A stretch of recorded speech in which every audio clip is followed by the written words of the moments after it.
पालकमंत्री म्हणून पहिल्यांदा आपण नाशिकमध्ये आला, जिल्हाधिकारी कार्यालयामध्ये बैठक घेतलेली आहे. काय मुद्दे आहेत आणि कुठल्या विषयावर बैठक आहे?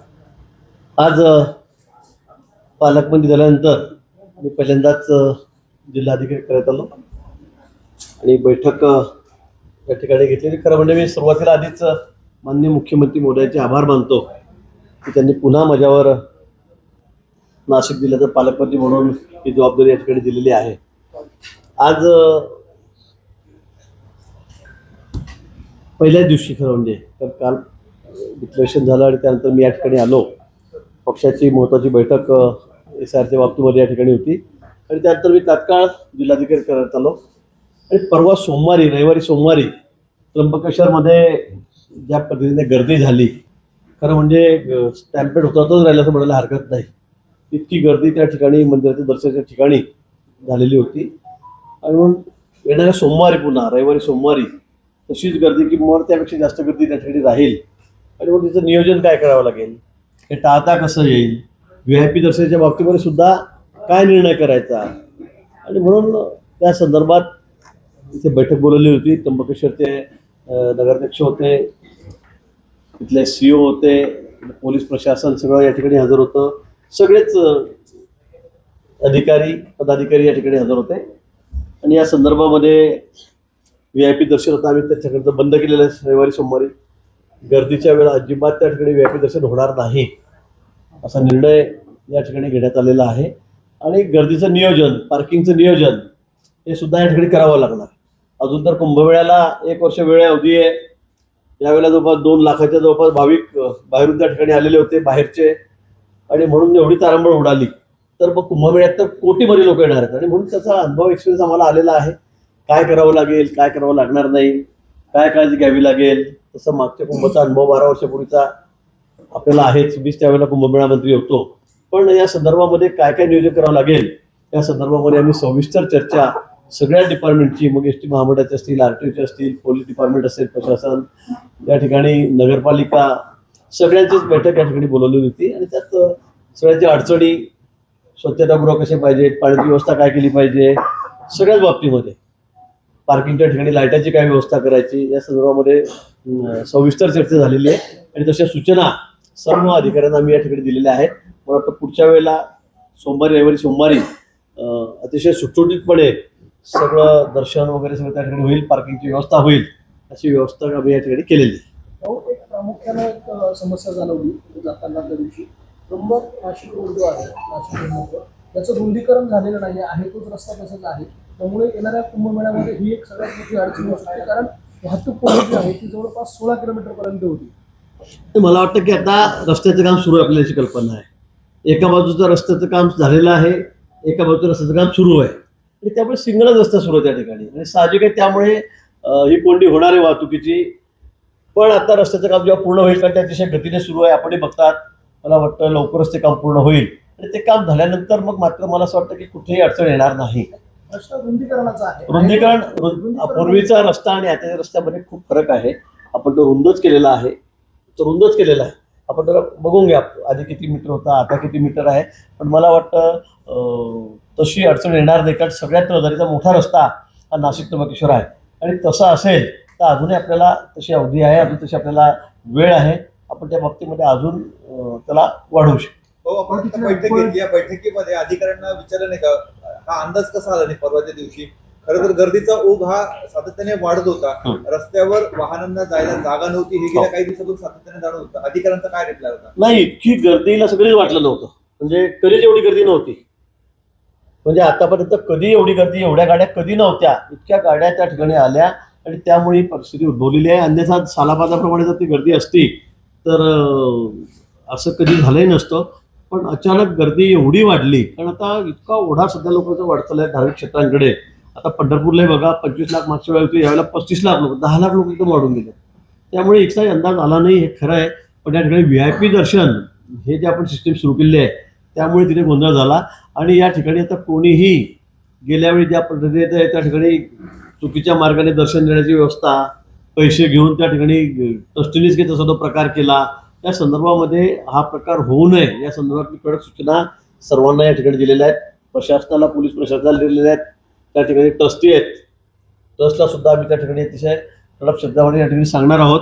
आणि जे कोणी असे धंदा करतील त्यांना मग त्यांच्यावर कठोर कारवाई आम्ही त्या ठिकाणी करू. लांबून लांबून भाविकांपर्यंत 1000 घ्या, 2000 घ्या, 5000 रुपये घ्या, हे आता अजिबात चालणार नाही, अजिबात चालणार नाही. आणि म्हणून त्या संदर्भामध्ये काळजी घेण्याच्या सूचना आम्ही सर्व संबंधित अधिकाऱ्यांना दिलेल्या आहेत. दर्शनाच्या ज्या रांगा आहेत, अधिकाऱ्यांवर वारंवार नाराजी व्यक्त केली जाते. प्राधिकरणचे अध्यक्ष तुम्ही दिले, त्यांच्यावर प्रचंड नाराजी आहे. सगळ्यात कुंभमेळा आयुक्त प्राधिकरणचे कोण? शेखर सिंग यांच्याबद्दल प्रचंड तक्रारी आहेत. साधू महंतांच्या आहे, तुमच्या नगराध्यक्षांच्या आहे आणि नागरिकांच्या पण आहे. कारण आहे त्र्यंबकेश्वर मधलं जे रुग्णालय आहे, खरं तर एवढा मोठा कुंभमेळा होतोय, 35-40,000 कोटी रुपये कुंभमेळ्याला आले. तिथे एखादं मोठं हॉस्पिटल उभं राहणं अपेक्षित होतं. मात्र तिथं हॉस्पिटल तर सोडा, परंतु आहे ते हॉस्पिटल स्थलांतरित त्यांनी केलेलं आहे. इतका मोठा कुंभमेळा होत असताना हॉस्पिटल सारखं नियोजनाचा अभाव त्या ठिकाणी दिसतोय. हॉस्पिटलच्या बाबतीमध्ये खूप जास्त हॉस्पिटल चर्चा मी या ठिकाणी केलेली आहे. CS आहेत त्यांना सुद्धा मी सूचना केलेल्या आहेत. 2 ठिकाणी जागा आता आपण सध्याकडे बघितलेल्या आहेत, कारण जे आहे ते ऍडजस्ट ते काढलेले आहेत. आणि त्यामुळे आता एक मोठं 100 बेडचं हॉस्पिटल जे 5 किलोमीटर थोडं बाहेर आहे कुंभमेळ्यासाठी, कारण आता लगेच काही बांधून होणार नाही 100 बेडचं हॉस्पिटल त्या ठिकाणी, पण त्या जागेच्या संदर्भामध्ये थोडंसं दुमत आहे, लांब पडेल थोडा, जे रिझर्वेशनचं आहे ते आउटस्कटला आहेत. पण त्या संदर्भामध्ये आता आम्ही एक 100 बेडचं रेडीमेड हॉस्पिटल त्या ठिकाणी आहे, ते आम्ही ताब्यामध्ये घेतलेलं आहे. त्या ठिकाणी मी व्यवस्था करतोय. त्याचप्रमाणे डॉक्टरांची कुठेही या ठिकाणी कमी पडणार नाही, मेडिसिनची कमी राहणार नाही. आणि 2 ठिकाणी आता आपण तात्पुरती व्यवस्था त्या ठिकाणी म्हणू, कारण ती कुंभमेळ्यापर्यंत राहिलंच पुढे, ती व्यवस्था आपण त्या ठिकाणी केलेली आहे. पण लवकरच 100 बेडचं जे हॉस्पिटल आहे, जागेचा थोडा तिढा आहे, तो आपण सोडवू, त्या कामाला सुरुवात करू. पण कुंभमेळ्यामध्ये काही हॉस्पिटल कामात येणार नाही तोपर्यंत आपण 100 बेडचं हॉस्पिटल, मोठं हॉस्पिटल घेतलेलं आहे. गरज भासल्यास अतिरिक्त अजून आपण जागा त्या ठिकाणी घेऊ, जागा त्या ठिकाणी आहेत, रेडीमेड जागा त्या ठिकाणी घेऊ. हॉस्पिटलची व्यवस्था इथे कुठेही त्याच्यामध्ये कमतरता भासणार नाही. तिथं सध्या डॉक्टर असताना, कुंभमेळ्यासारखं इतकं मोठं नियोजन करत असताना हॉस्पिटल सारखी सुविधा यांच्याकडनं राहिली कशी?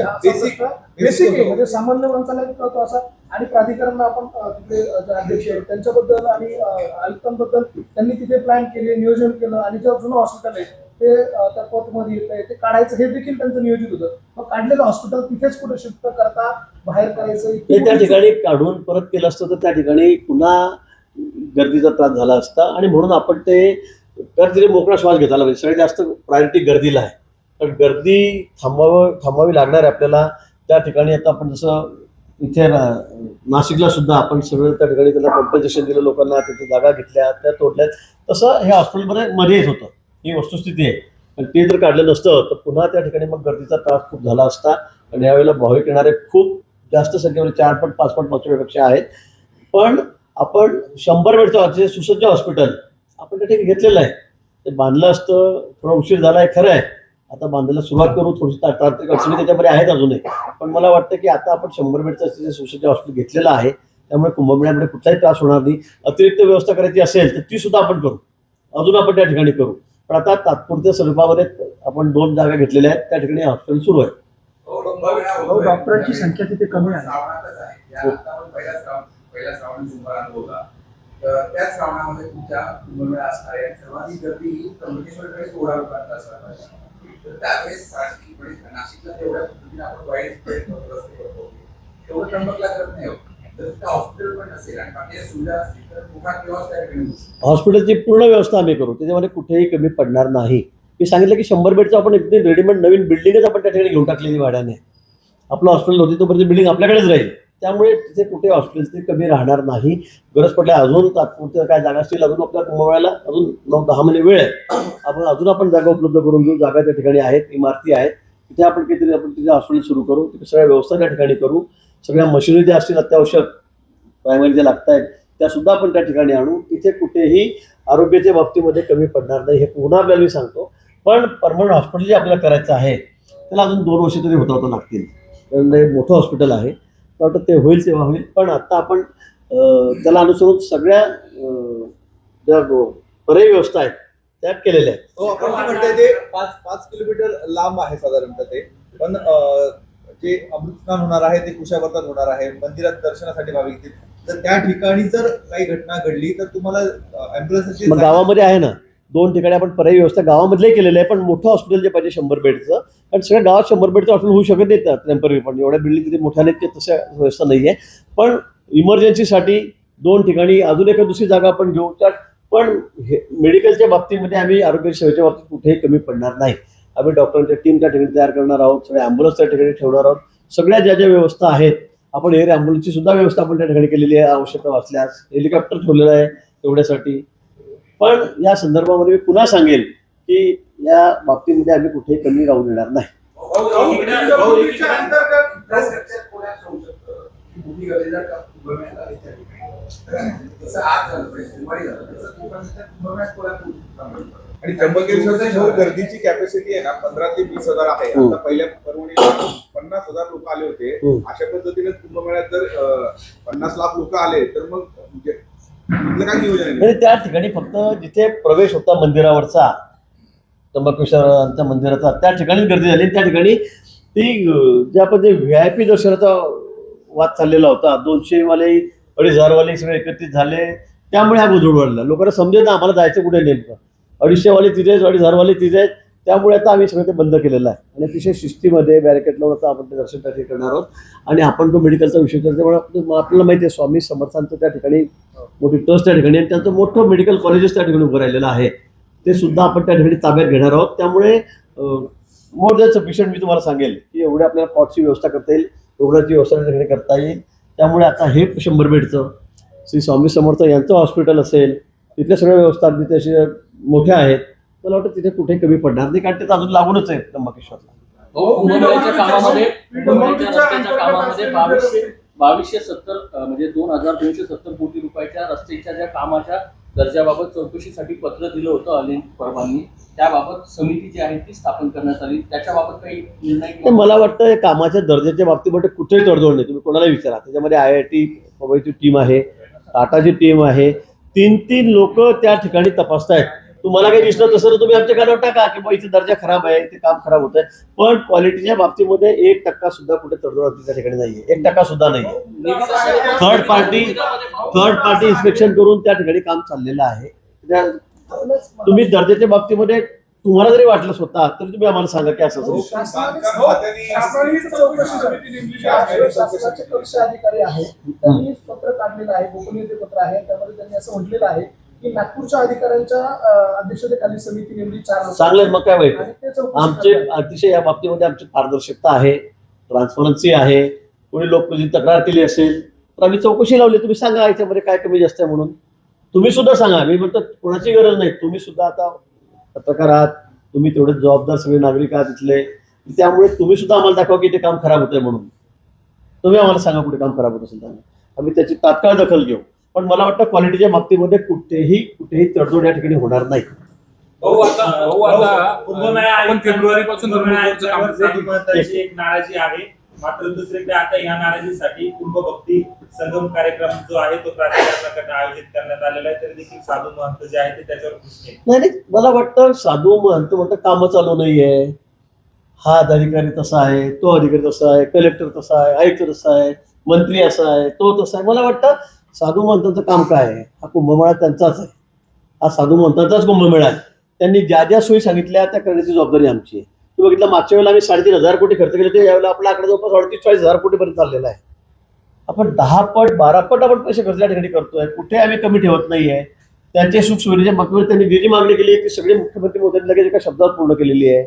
मला वाटतं काम होऊ तर द्या ना. आता तुम्ही अजून 1 वर्ष राहिलेलं आहे. आपले काम इतक्या वेगाने सुरू आहेत. त्र्यंबकमध्ये घाट बांधण्याचं काम चालू आहे, सगळं रस्त्याचं काम चालू आहे. आता आपण गोदावरी 12 महिने वाहती ठेवणार आहोत.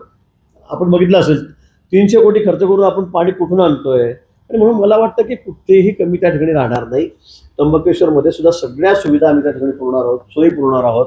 आणि नाशिकमध्ये सुद्धा आजूबाजूचे सगळे रस्ते सुद्धा तुम्ही बघतात आपण आता सगळे सिमेंटचे घेतलेले आहेत, त्याचं रुंदीकरण झालेलं आहे. त्यामुळे मला असं वाटतं की आपण सगळं काम झाल्यावरच बोललं पाहिजे. आणि आपण सरळ कोणीच काही करत नाही, मला वाटतं हे म्हणणं काही योग्य नाही.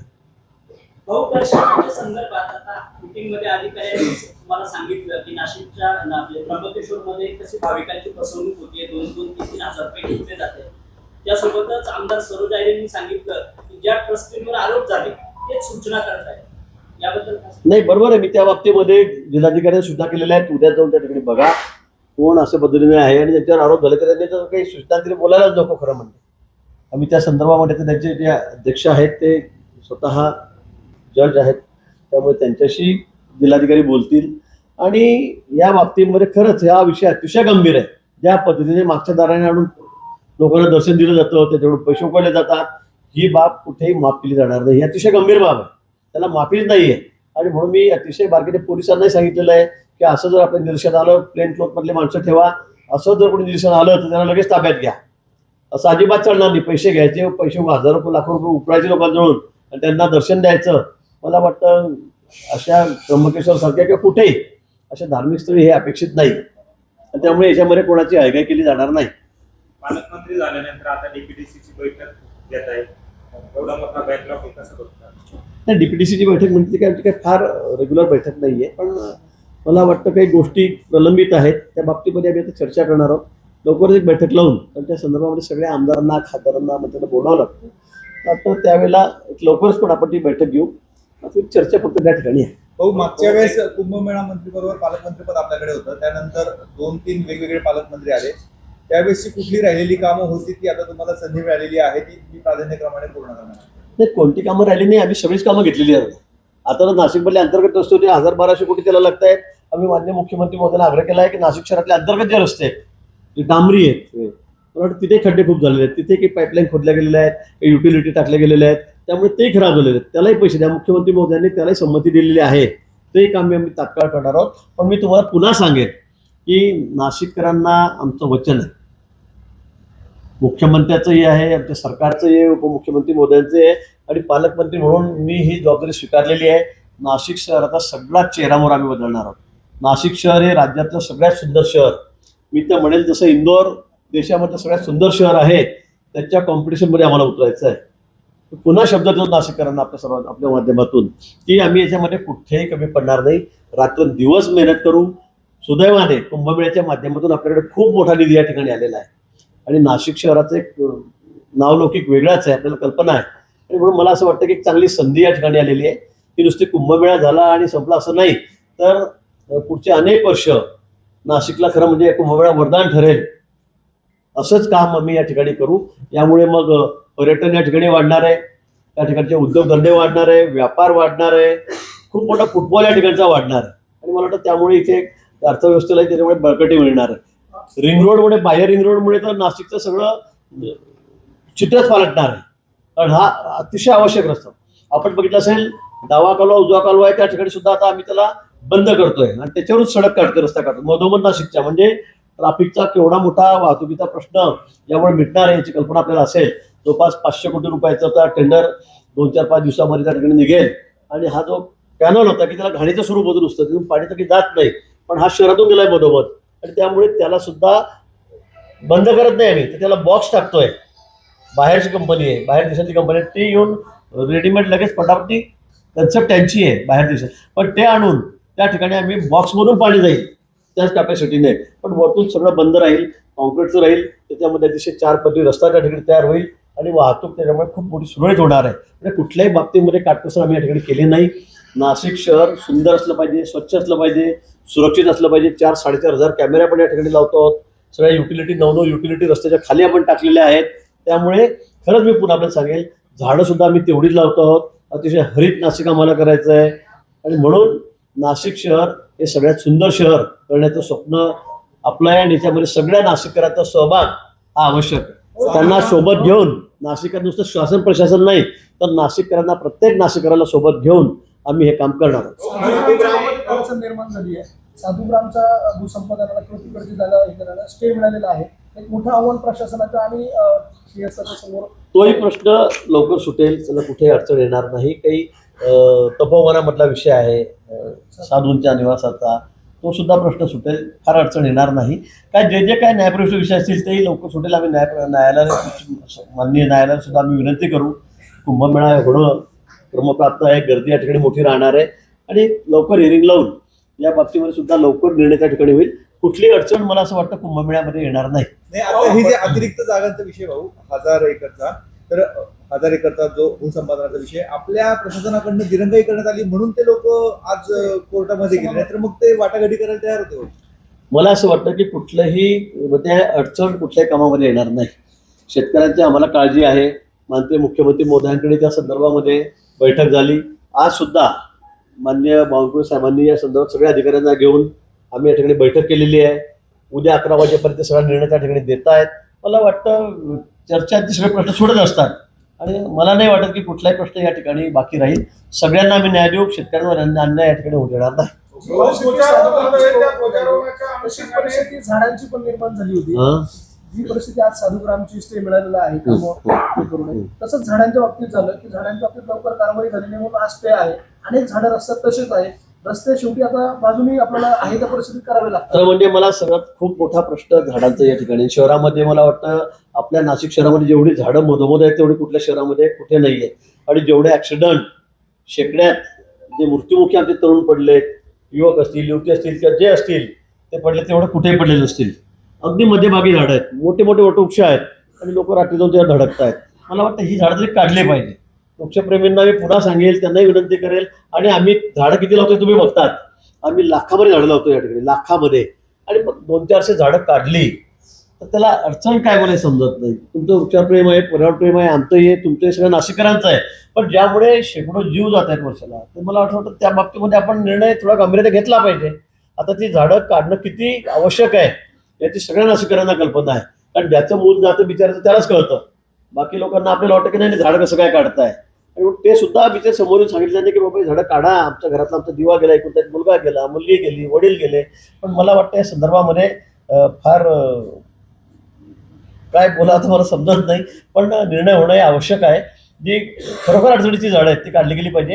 आणि एका झाडाला मी 100 झाडं लावतोय ना, आणि मोठी झाडं लावतोय 15-20 फुटाची. तुम्ही जाऊन बघा. आपण मी येईल पुढच्या वेळेस आपण जाऊन बघू त्या ठिकाणी झाडं कशी झालेली आहेत. 100% सगळी जगलेली झाडं आहेत. असं नाही की बाबा जळून गेली, मरून गेली झाडं, आम्ही लावली 10,000 5,000 दिसत आहेत, असं कुठेही नाही आहे. जवळपास 99% झाडं जगलेली आहेत. एका दुसरं जर खराब झालं असेल ट्रान्सफॉर्मर तर आम्ही लगेच तिथे बदलून टाकलेलं आहे. आणि दर रविवारी आमचा हा कार्यक्रम चाललेलाच आहे. आम्ही घरपोच लोकांना झाडं देतो. आम्ही ज्या मोकळ्या जागा आहेत त्या ठिकाणी मी स्वतः येतो रविवारी, तर तिथे झाडं लावतो आहोत. पण मला वाटतं हाही प्रश्न सामंजस्याने सुटला पाहिजे. यामध्ये राष्ट्रपतींपासून स्थानिक पातळीपर्यंत वेगवेगळ्यांना निमंत्रण दिले जाते. आतापर्यंत ती प्रक्रिया कुठपर्यंत आली, येत्या काळामध्ये ते सोपस्कार कधीपर्यंत पार पडेल? नाही, आम्ही या आठवड्यामध्ये दिल्लीला जाऊन सगळ्यांना आमंत्रण त्या ठिकाणी देणार आहोत. 30 ऑक्टोबरला आपल्याला जो ध्वजारोहण आहे त्याची सुरुवात त्या ठिकाणी होणार आहे. तर त्या संदर्भामध्ये सगळे जे आमचे वरिष्ठ पदाधिकारी आहेत देशातले आहेत त्यांना सुद्धा आम्ही त्या ठिकाणी पत्र देणार आहोत. मी स्वतः त्या ठिकाणी जाऊन पंतप्रधान वगैरे आपले अमित भाई असतील, पंतप्रधान असतील, राष्ट्रपती असतील, त्यांना सुद्धा स्वतः मुख्यमंत्री महोदय त्याच्यासाठी वेळ काढतील आणि मी सुद्धा सोबत राहील. पण आम्ही त्यांना सुद्धा या ठिकाणी कुंभमेळ्याचं आमंत्रण द्यायला जाणार आहोत. राहुल गांधींना पण निमंत्रण देणार. काय काय हे महत्वाचं आहे. राहुल गांधींना आमंत्रण देणार आहे का? 1 सप्टेंबरला विचारतो जिल्हाधिकाऱ्यांना. 1 सप्टेंबरला नाशिकला जायचं. नाशिकमध्ये आपण एवढे मोठे कामं करताय, विकास कामं करताय. आता आपण बोललात विरोधक आपल्यावरती गंभीर टीका केलेले का? आता राऊत आले होते काल, तुम्हाला कुंभकर्ण मंत्री म्हणले आणि या सगळ्या कुंभमेळ्यांच्या कामामध्ये 18,000 ते 20,000 कोटी रुपयांचा भ्रष्टाचार झालेला आहे असं गंभीर आरोप त्यांनी केले. मला वाटतं की सगळे कामं आपण तुम्ही तपासून बघा. जे टेंडर आहे अतिशय पारदर्शक आहे. कुठेही याच्यामध्ये कुठेही लपवाछपी नाही, गडबड नाही. मी तुम्हाला सांगेल महापालिकेच्या तुम्हाला लिस्ट देतो मी. त्यांनी आधी सांगितलं की सगळ्या गुजरातच्या लोकांना टेंडर दिलेलं आहे. माझं चॅलेंज आहे तुम्ही सुद्धा तपासा. म्हणजे त्या 43-44 जे कामं दिलेले तरी कामं सुरू आहेत मोठी सगळी. 500 कोटी, 1000 कोटी, 1,500 कोटी, 2,000 कोटी, 2,500 STPचा प्लॅन चाललेला आहे. याच्यामध्ये एकच कोटी बरोडीचा वर्ष पडला, त्याची छोट्या रकमेचा आहे तो पण काही असं मोठी काही हजारात रक्कम नाही त्याची कुठल्या कोटीमध्ये. अतिशय छोट्या रकमेचं काम त्याच्याकडे, मला रक्कमही माहीत नाही. पण बडोद्याचा कुठे कॉन्ट्रॅक्टर आहे त्यांनी ते काम घेतलेलं आहे. आणि याच्यामध्ये पूर्ण ट्रान्सपरन्सी आहे. त्याच्यामध्ये कोणत्या धर्माच्या माणसाला द्यायचं, कोणत्या राज्यातल्या माणसाला द्यायचं, कोणत्या पक्षाच्या माणसाला द्यायचं असं करता येणार आहे का? जो कॉन्ट्रॅक्टर आहे ज्याचे 1000 कोटीची 500 कोटीची रुपयाची त्याची तो लायबल आहे त्याच्यासाठी, तो टेंडर टाकतोय. आणि देशभरातील लोक टेंडर टाकू शकतात त्याच्यामध्ये. त्याला काही सर गुजरातने टाकायचं नाही, आंध्रने टाकायचं नाही, कर्नाटकने टाकायचं नाही, गोव्याने टाकायचं असं कुठे नाही ना. त्यामुळे मला असं वाटतं की या ठिकाणी पूर्ण ट्रान्सपरन्सी आहे. महापालिकेमध्ये तर सगळे कामं 20% खाली बिलो गेलेले आहेत, 20% खाली बिलो गेले आहेत. आता कसं काय तुम्ही म्हणत किंवा मॅनेज केलं कोणाला दिले म्हणून. फायबर केबलचे यांचे डिग्रीचे कामं 42% बिलोने गेलेत. 112 कोटीचं काम 70 कोटीला गेलं. आता याच्यामध्ये काय ऍडजस्टमेंट मला समजत नाही, काय ट्रान्सफरन्सी नाही त्यामध्ये. पण मला असं वाटतं की जाणीवपूर्वक आता त्यांना काही काम नाही, त्यांना दिसतंय की आता सगळं हे बदलतं चित्र इथलं. आता राज साहेब म्हणले आमच्या काळामध्ये आम्ही कसं करून दाखवतो नाशिक. आता मी त्यांना म्हटलं मग तुम्ही जर इतकं चांगलं काम 5 वर्ष केलं तर एखाद दुसऱ्या 2-3 नगरसेवक यायला पाहिजे की नाही आपले 122 पैकी. पण ते कुठे आले? शिवसेनेचं काय याच्यासाठी सगळं बँड वाजलेलं आहे. फक्त येऊन आपलं बोलायचं, काहीतरी गोष्टा करायच्या, काहीतरी आरोप बेछूट करायचे, तर कळत नाही. तुम्ही पुराव्याशिवाय का बोलतात? तर तुम्हाला इथे एकही गुजराती माणसाला आम्ही काम दिलं नाही तर तुम्हाला गुजरातच गाठ होतं. त्यांना उठता बसता स्वप्नात लागतं फक्त गुजरातच दिसतं. मला वाटतं असं करू नका. पूर्ण माहिती घ्या, आमच्याकडून सगळी टेंडरची यादी घ्या अधिकाऱ्यांकडून आमचे की किती टेंडर काढले, किती रुपयाचे काढले, बिलो किती गेले, अभाव किती गेले, ॲटपार किती गेले, तुम्ही माहिती घ्या ना आणि मग बोला. पण सगळे टेंडर गुजरातवाला दिले आणि गुजरातला कोणालाच टेंडर दिलं गेलेलं नाही. मग आता काय बोलावं या गोष्टीला? म्हणून मला असं वाटतं बेछूट आरोप त्यांनी करू नये. कुंभमेळा हा अतिशय आमचा आस्थेचा विषय आहे. हा अतिशय सुंदर करायचा आहे. देशभरामध्ये त्याचा नावलौकिक होईल, जगभरात नावलौकिक होईल असा कुंभमेळा ठिकाणी करायचा आहे. आणि नुसतं कुंभपुरताच नाही तर कुंभमुळे यातून आलेला हा जो निधी आहे, फंड आहे, त्यामुळे नाशिक शहरामध्ये सगळ्या पायाभूत सुविधा या आम्ही या ठिकाणी करून घेणार आहोत की जेणेकरून पुढचे 30, 40, 50 वर्ष सगळे लोक नाशिककडे म्हणजे बघायला येतील या ठिकाणी असं शहर आम्हाला बनवायचं आहे. असा आरोप करताय की जे मोठे कॉन्ट्रॅक्टदार आहेत ते कामं घेतात आणि 15 आणि 20% घेऊन दुसऱ्या छोट्या कॉन्ट्रॅक्टदारांना कामं देतात. आता मला सगळं बिलो 20% घेतलं काम परत 50% तर गेलेच त्याचे, 40% तर गेलेच त्याच्यामध्ये. आता काही लोक असं असतात की त्यांना काही कामं सगळेच कामं ते करत नाही. मोठा रस्ता आहे त्या ठिकाणी मोरी करायची आहे तर ते छोट्या कॉन्ट्रॅक्टरला किंवा एखाद्या मिस्त्रीला देतात पण ते काम. मला वाटतं याच्यामध्ये सगळ्यात महत्त्वाचं की क्वालिटीच्या बाबतीमध्ये कुठेही तडजोड नाही. आता आम्ही प्रत्येक माणसाला की तूच कर, दाखवा तुझ्याकडचा माणूस आहे की नाही, तुझा मिस्त्री करतोय की नाही, असं करता येत नाही. त्यामुळे मला असं वाटतं की या ठिकाणी क्वालिटी हे महत्वाचं आहे, दर्जा कामाचा महत्वाचा आहे. त्या बाबतीमध्ये आम्ही कुठे तडजोड करत नाही. गेल्या काही दिवसांपासून द्वारका चौकातलं काम सुरू आहे, मात्र त्याच्यामुळं प्रचंड वाहतूक कोंडी जी आहे ती होते आणि जी वाहतूक आहे ती आतल्या मार्गाने वळवलेली आहे. त्याच्यामुळे तिथले रस्ते देखील खराब झालेले आहेत. त्याच्या संदर्भात काही आपण आढावा घेतला का? आतले रस्ते खराब झालेले आहेत, ते खरं आहे. आम्ही ते दुरुस्त करा. आता मला सांगा किती वेगात काम सुरू आहे द्वारकाचं, किती स्पीडने काम सुरू आहे, यापेक्षा स्पीडने काम होऊ शकेल का? आपण हे तर समजून घ्या ना. आता तुम्हाला 2-3 महिने अजून 4 महिने त्रास होईल, पण कायमस्वरूपी जो द्वारकेवर एवढा का मोठा वाहतुकीचा यक्ष प्रश्न होता तो सुटणार आहे की नाही? त्यामुळे मला वाटतं आपण हे थोडं पॉझिटिव्ह बघा. मी आधीच नाशिककरांची दिलगिरी व्यक्त केलेली आहे, माफीच मागितलेली होती की बाबा थोडं तुम्हाला 6 महिने 8 महिने त्रास होईल. आता थोडा काळ राहिलेला आहे, अतिशय वेगाने काम चाललंय त्याचं. म्हणजे लोक म्हणतात कसं काय पूर्ण होईल, आपण म्हणतो की हे काम कसं काय पूर्ण होईल, पण ते अतिशय वेळेच्या खूप आधी ते काम पूर्ण होणार. भाऊ एक सवाल संजय राऊतांनी टीका केली होती की जे बनावट वर्क ऑर्डरचं प्रकरण होतं यामध्ये गिरीश महाजनांचा जे तनय महाजन आहे आता झालं ना त्याच्या बाबतीत, तितकं आता बोलून झालं. कॉल रेकॉर्डिंग चेक करावी. मला असं वाटतं की याच्यामध्ये शासनाची फसवणूक झाली आहे का, शासनाकडून काही पैसे गेलेत का, तर नाही. आता मला सांगा, मी तुम्हाला म्हटलं किंवा तुम्ही यांना म्हटलं की हे घे 100 कोटीची वर्क ऑर्डर, काय त्याला काय आधार आहे? अशी वर्क ऑर्डर कुठे टेंडर भरल्याशिवाय मिळते का, EMD असल्याशिवाय मिळते का? तुम्ही एकही कागद देत नाही एकमेकाला आणि हे की 100 कोटीची ऑर्डर. आता ती जी मंडळी आहे त्याच्यामध्ये आमचे 5 मुस्लिम लोक त्या ठिकाणचे आहेत, 2 जण अजून आपले आहेत. आमचे माझा खूप दूरचा नातं येतोय आणि तो सगळ्या गावाला वळवून टाकलेला आहे. अतिशय बेवडा आहे, गॉन आहे, हे सगळ्या गावाला माहिती आहे. आता त्याने जर कोणाला तरी सांगितलं की औरंगाबाद संभाजीनगरवाल्याला हे घे वर्क ऑर्डर 200 कोटीची, आता समोरच्या माणसाला समजलं पाहिजे ना की आपण कसे काय पैसे द्यायचे म्हणून. टेंडर नाही, काही नाही, घे वर्क ऑर्डर. मला असं वाटतं की फसवणूक आहे, ही सगळी फसवणूक आहे, ही चुकीचं आहे. आणि हे जेव्हा मला कळालं, संभाजीनगरवाल्या आमच्या एका मित्राने मला सांगितलं, मी त्या लोकांना बोलून घेतलं माझ्याकडे. ते कंप्लेंट द्यायला नाही म्हणत होते. मी CPना सांगितलं की या लोकांना उचला, ते कंप्लेंट कशी देत नाही, या लोकांना उचला. आणि मग त्यांना उचलून आणल्यावर त्यांनी कंप्लेंट दिली. कंप्लेंट देत नव्हते ते. मग माझं इतकं जवळ नव्हतं किंवा माझा हात असतो त्याच्यामध्ये, तर मग मी कशालाही उद्योग करत बसलो असतो. मीच प्रेस घेतली आधी. पुण्यामध्ये राहुल गांधींचा कार्यक्रम होतोय जागृती घेऊन. या कार्यक्रमासाठी फक्त मुलींनाच परवानगी असणार आहे आणि त्या ठिकाणी या कार्यक्रमापूर्वी जमावबंदी देखील पुण्यामध्ये असणार. आता त्यांच्या कार्यक्रमाच्या बाबतीमध्ये मला काही माहिती नाही, काय त्यांचं नियोजन आहे काय काय ते मी काय ते सांगू शकणार नाही त्या बाबतीत. आमदार अपात्रते संदर्भात सुनावणी सुरू आहे. त्यामध्ये सिब्बलांनी एक महत्वाचा त्या ठिकाणी रूल केलेला आहे की धनुष्यबाण जे चिन्ह आहे ते गोरवावं असं त्यांनी सांगितलं. आता मग ते काय म्हणतील मग काय द्यावं म्हणतील ते कारण ते तिकडची बाजू वाटतात खूप पैसे घेतात ठीक घेतात ते चांगली कोटीमध्ये त्यामुळे ते तेच म्हणतील पण शेवटी निर्णय न्यायाधीशांचा आहे ते या संदर्भामध्ये योग्य निर्णय देतील आणि आम्हाला खात्री आहे तो निर्णय शिंदे साहेबांच्या बाजूनेच लागेल. निकाल द्यायचा नसेल तर ते गोरवावं असं त्यांचा आता त्यांची मागणी असेलच ना. आता इकडे शरद पवार साहेब उद्या जातील ताईंनी म्हटलंच आहे आमच्या की ते आम्हाला द्यावं म्हणून आमचं घड्याळ चालू राहणार. या सगळ्या कायदेशीर बाबी आहेत न्यायप्रविष्ट बाबी आहेत ते होतच राहील. वंदे मातरम को लेकर जो कांग्रेस नेता बालासाहेब थोरात ने कहा है कि सीने पे हमने गोलियां खाई है हो तो उसको लेकर क्या है? सीने पे बाळा साहब ने गोलियां खाई है. ऐसे उन्होंने कहा है स्टेटमेंट दिया है. अच्छा. उसको लेकर आप क्या कहेंगे? उस वक्त भाजप नहीं था नहीं तो हम काही काय बोलतायत. आम्ही गोळ्या खाल्ल्या ना आम्ही वंदे मातरम म्हणणार नाही आम्ही हे म्हणणार नाही. मला वाटतं यापेक्षा हा राष्ट्रद्रोह आहे. सोनिया जी हो राहुल गांधी हो उस दिन वंदे मातरम गाते समय स्वतंत्र दिवस अपना था उस दिन तो उस दिन उन्होंने जो हरकत की उसको माफ़ी नहीं है.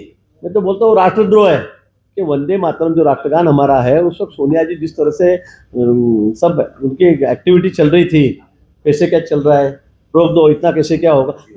मुझे लगता है ये राष्ट्र का अपमान है. राष्ट्र का अपमान है. कांग्रेस दूसरी तरफ कह रही है कि हमने सीने पे गोलियां खाई बीजेपी को नहीं खाई वंदे मातरम से हमने अरे भाई उस वक्त बीजेपी नहीं थी ना. 1947 में कहा बीजेपी थी नहीं थी रहती तो हम भी खाते थे हम कहाँ बिहार देते थे. तो तुमने इतनी गोलियां खाई तो फल भी तो आप ही खा रहे हो ना गांधी परिवार पूरा. हाँ 60-70 साल आप क्या कर रहे हो तो आप ही तो बैठे हैं कुर्सी संभाल के वहाँ पे. क्या किया अपने देश में. अब 12 साल में मोदी जी ने जो काम किया है वो पहले करते थे तो आज देश कहाँ के कहाँ रहता था. अब 11वें नंबर पे से हमारी इकोनॉमी हम लोग 3 नंबर पे आए. आपने क्या किया गोली खाई इसका मतलब क्या देश को भेज दोगे.